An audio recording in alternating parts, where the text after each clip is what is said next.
Привет, YouTube! Сегодня мы высетим с вами два самых классных и известных белорусских замка — Мир и Несвеж. Почему шепотом? Потому что я пытаюсь спрятаться от охраны, чтобы она не видела, что я сейчас буду запускать дрон, и не дала мне пиздюлей.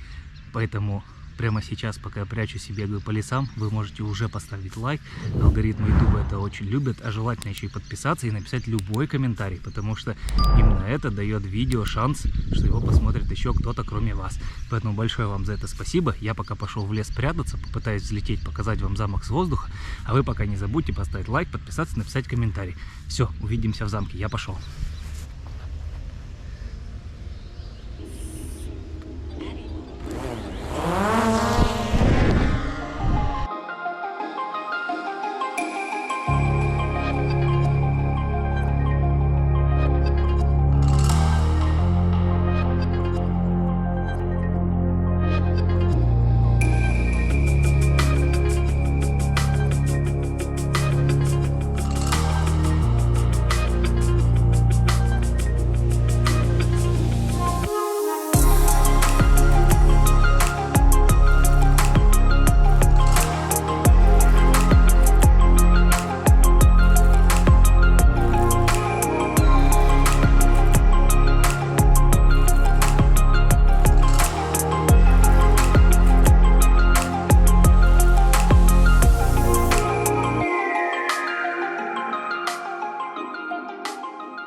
Ну что, друзья, воздушная диверсия удалась. Я надеюсь, вам понравились кадры с воздуха.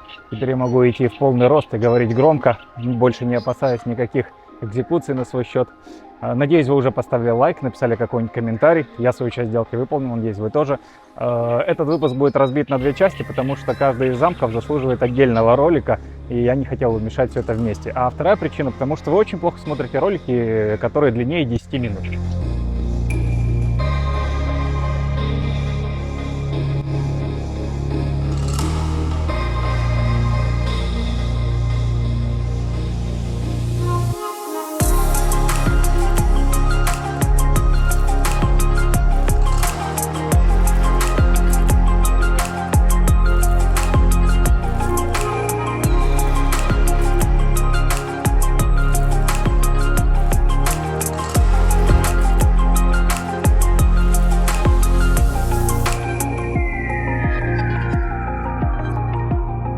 Что мы внутри на территории вы найдете гостиницу, найдете кафе, ресторан, музей и несколько выставок.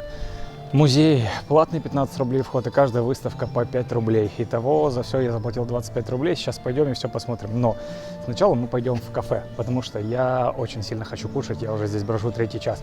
В ресторан мы не пойдем, я последние деньги на микрофон потратил, поэтому я человек скромный. Пойдем посмотрим, что в кафе.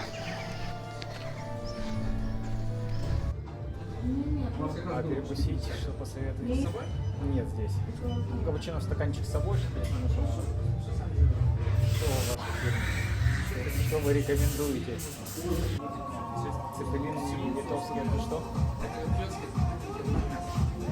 Да, давайте попробуем.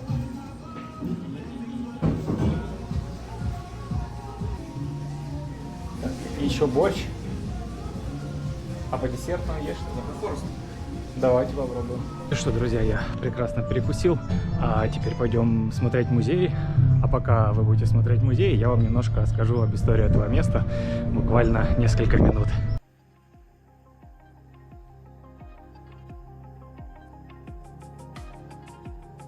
Рекомендую посетить выставку оружия, чтобы увидеть воссозданные доспехи так называемого Ангела Смерти.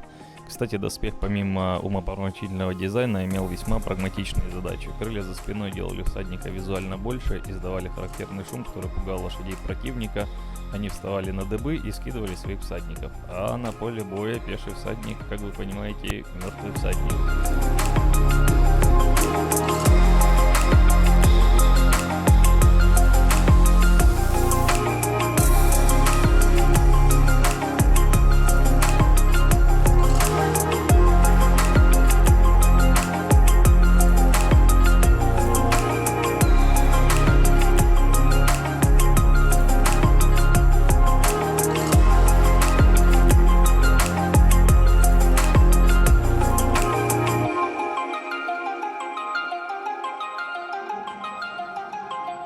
Сейчас перед собой вы видите генеалогическое древо рода Ильиничей. Именно Юрий Иванович Ильинич в начале 16 века построил Мирский замок.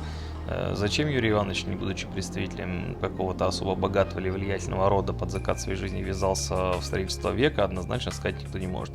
В одной из версий для защиты, однако, согласно мнению некоторых исследователей, на то время было достаточно и деревянного замка, по другой из-за выгодного географического расположения и торговых путей. Однако здесь опять же возникает вопрос целесообразности постройки именно каменного замка. По третьей версии, для получения титула графа Священной Римской империи обязательным условием на то время для чего было наличие в собственности каменного замка. Но вы можете написать в комментариях свою версию или рассказать, какая теория ближе вам. Я лично склоняюсь к третьей. Однако род Ильиничей прожил в замке всего 47 лет. Дело в том, что у Юрия Ивановича было 4 сына, всех пережил Феликс, который был в свою очередь женат на Софье Радивил, а у их сына Юрия наследников и вовсе не было, и он написал все свое имущество Николаю Христофору Радивилу по прозвищу Сиротка.